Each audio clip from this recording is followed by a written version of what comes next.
These are some tips on how to stop feeling so blah right before your period. I've compiled a list of research and my own lived experiences to help you get through this zombie-like phase right before your period. I break down exactly what's happening, what to eat, what to do, ways to sleep better so you can feel better during your luteal phase. If you're feeling tired and cranky, it's not just laziness or mood swings, it's your body's hormones doing their thing. You're not alone. So here's what's going on in your body. You're in your luteal phase, which is 10 to 14 days right before your period starts. Your progesterone levels are going up and it's making you sleepy and tired and wanting to curl up with a warm cup of tea or coffee. And I'm gonna get into later what type of tea is really good for you at this part of your menstrual cycle. So while your progesterone levels are going up, your estrogen and serotonin levels are going down. So this makes you feel tired and snacky. Also, your blood sugar is getting a little bit wobbly right now. So that's why you tend to crave sugar and carbs. So you're not imagining it, it's a real thing your body is craving. But we're gonna get into what sugars and carbs are actually healthy for you that also appease your body and make you still feel nourished. So here are some of the things you would wanna eat during the luteal phase. You want complex carbs. Quinoa, sweet potatoes, brown rice, oats. This keeps your blood sugar steady, no crashes. So carbs are also a form of sugar. Your body's gonna crave that sugar. It's gonna crave those carbs.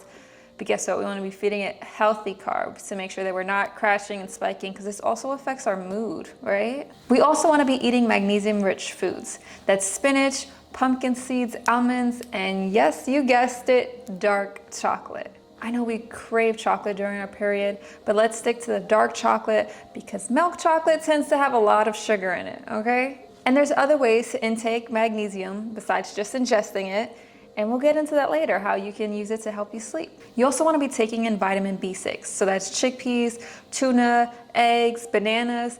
These all help support your brain health and also help reduce PMS. Healthy fats like avocado, oil, and nuts are a great way for you to keep your hormones balanced and also feel full. And most importantly, we want to limit sugar and caffeine. I know. You love sugar, you love caffeine. We have to try to tone it down in our daily lives, but especially on our period because these make our hormones go crazy. So we want to opt in for more sustainable sugars, complex carbs. You want to go for herbal teas instead and get some caffeine from there. One of another great tea to drink is raspberry leaf tea.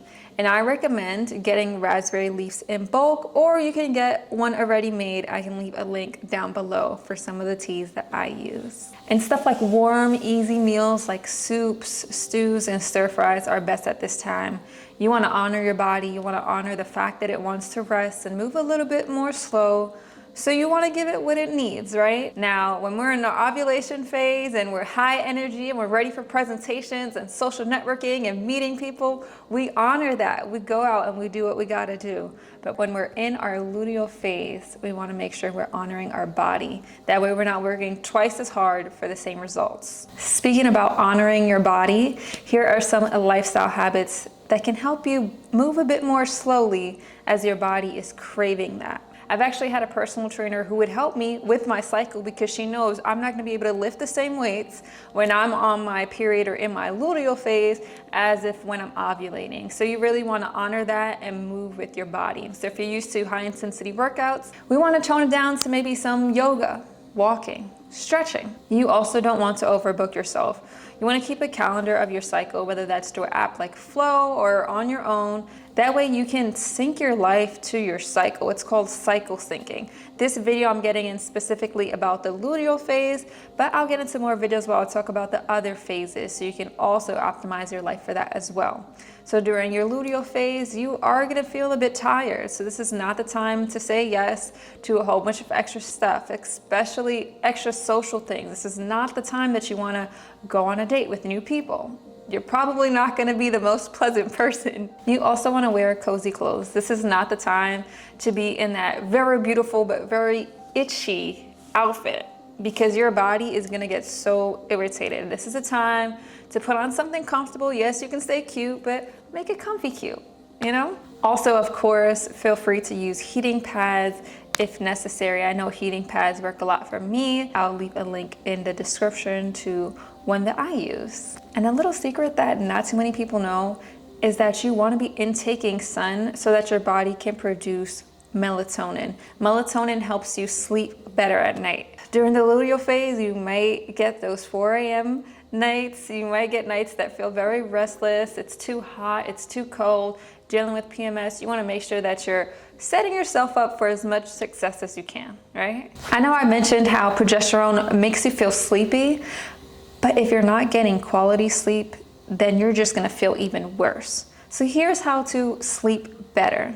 You want to set a schedule. Stick to the same time every single night that you go to sleep and try to wake up around the same time. This is actually good not just for on your period, not just in your luteal phase, but in regular life. When you're helping your body get into a routine, it gives it more quality sleep because it's not trying to figure out what to do next or how many hours of sleep it's going to get. It's like, okay, I can repair my body in this amount of time.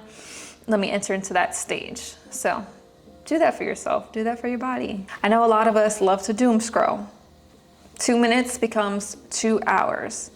Don't let it happen on your luteal phase. Your sleep is under attack at this phase, and you want to make sure that you're giving yourself the best chance possible for a night's sleep. So it means no blue light 1 hour before bed. Try your hardest not to be scrolling, not to stay up on TikTok or YouTube videos. Even if it's my video, shut it off, okay? You can come back, put it to watch later, and then watch it in the morning, okay? Blue light blocks the melatonin, which is your sleep hormone. So do a favor for yourself and don't doom scroll before bed. Also, fun fact, sleeping in a cool environment actually prepares your body for sleep, for deep, good sleep.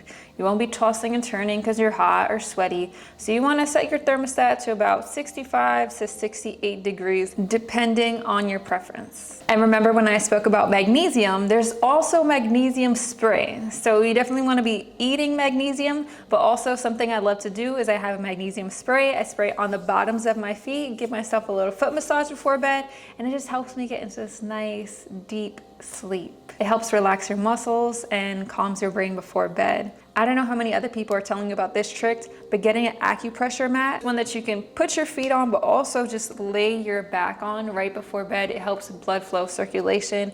It just makes you feel so calm and relaxed right before going to bed. Definitely recommend, and I'll put the link below as well. You also want to dim the lights early to tell your brain it's ready to go to sleep. And I know we spoke about avoiding caffeine, but we did speak about drinking tea. Now, if the tea that you're drinking has caffeine in it, you want to try to limit that before 2 p.m. because it stays in your body for hours and can really disrupt your sleep. Your body is not broken. It's actually doing a great job. It's just telling you to slow down, eat better, and sleep deeper. And since the luteal phase is all about going inward, watch this next video on self-reflection.